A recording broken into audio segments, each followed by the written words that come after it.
राम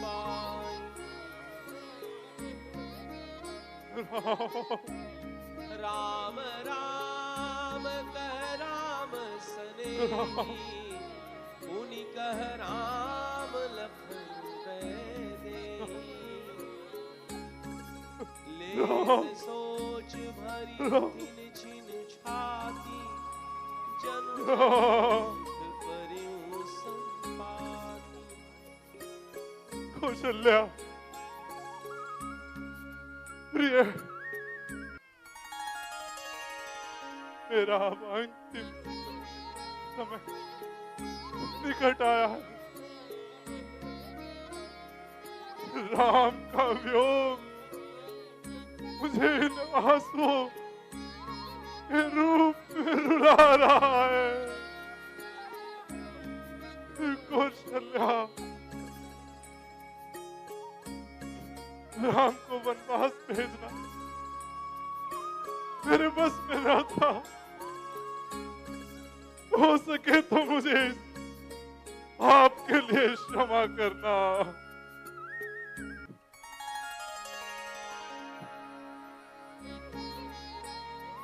राम सुमंत्र लाई उरली,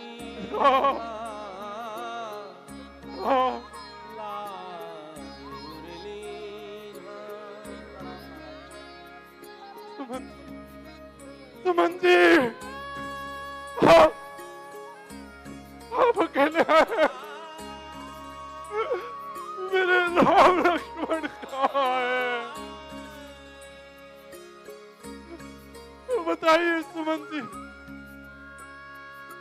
ये हंसी ठिठोली करने का उचित समय नहीं है। बताइए कहाँ है मेरे राम लक्ष्मण?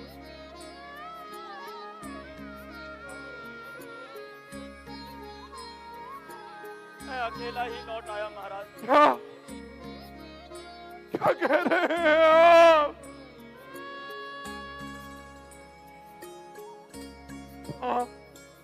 आप मेरी फुलवारी को उस भयानक वन में अकेला छोड़ा है। मेरे हंसों का छोड़ा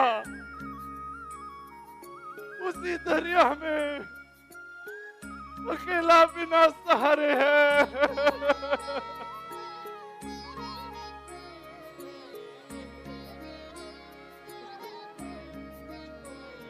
बताइए सुमन जी,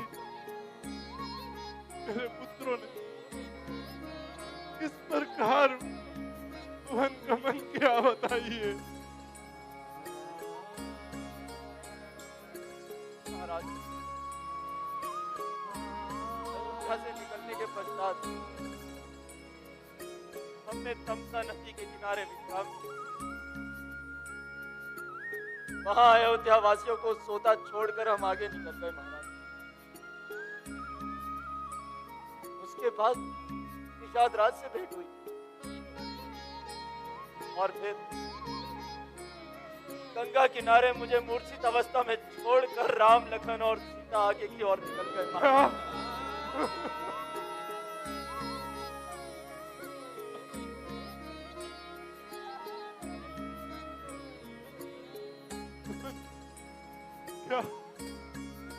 क्या चलते समय मेरे राम ने कुछ नहीं कहा?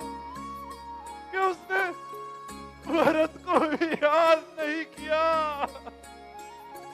महाराज, राम ने सभी माताओं को प्रणाम भेजा और भरत के लिए संदेश दिया है कि वह निर्विघ्न होकर राज्य करे, दीन दुखियों की सहायता करे।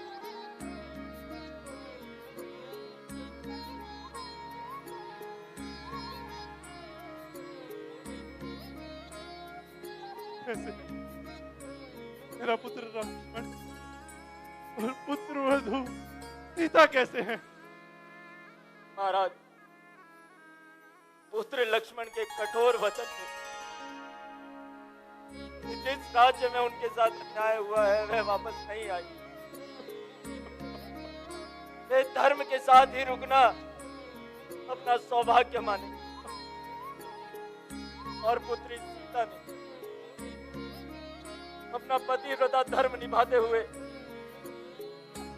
वहीं रुकने का निर्णय लिया। मां,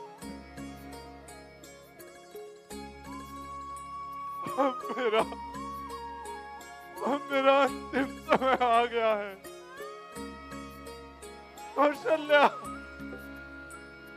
मेरे प्राण अब परलोक सिधारने के लिए तैयार हो रहे हैं।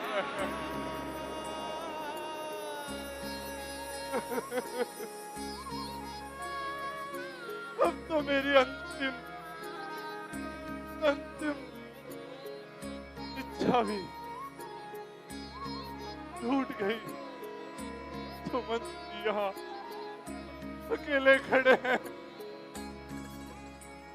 पुत्र के वियोग में मेरी छाती जलती है।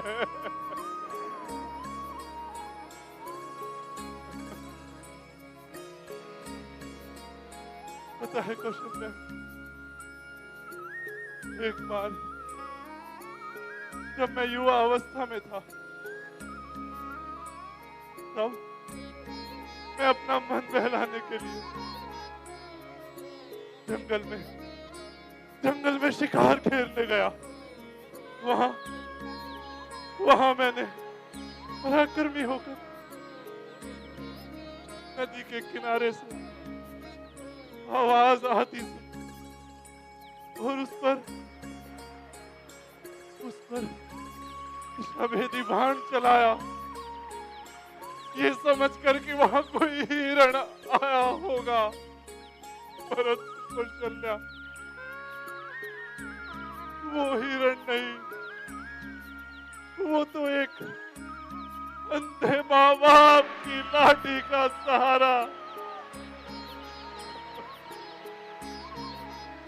शांतनु पुत्र श्रवण कुमार था।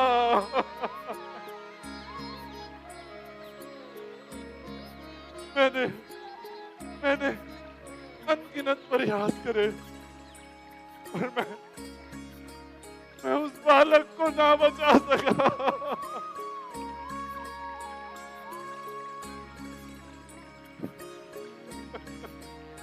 उसके पश्चात मैंने सूर्यवंश की कीर्ति निभाते हुए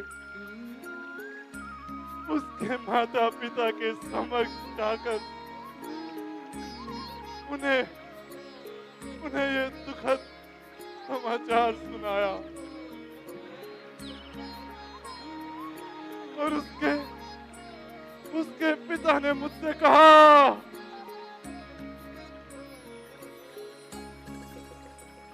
इस प्रकार मैं पुत्र के वियोग में मरूंगा। दशरथ, तू भी पुत्र के वियोग में मरेगा। दशरथ, जिस प्रकार मैं अपने अंतिम समय में अपने पुत्र वियोग में तड़प रहा हूं, तुम भी अपने पुत्र वियोग में तड़पोगे। तुम्हारे अंतिम समय में तुम्हारा कोई भी पुत्र तुम्हारे पास ना होगा और तुम तड़प तड़प के मरोगे, तड़प तड़प के मरोगे, तड़प तड़प के मरोगे।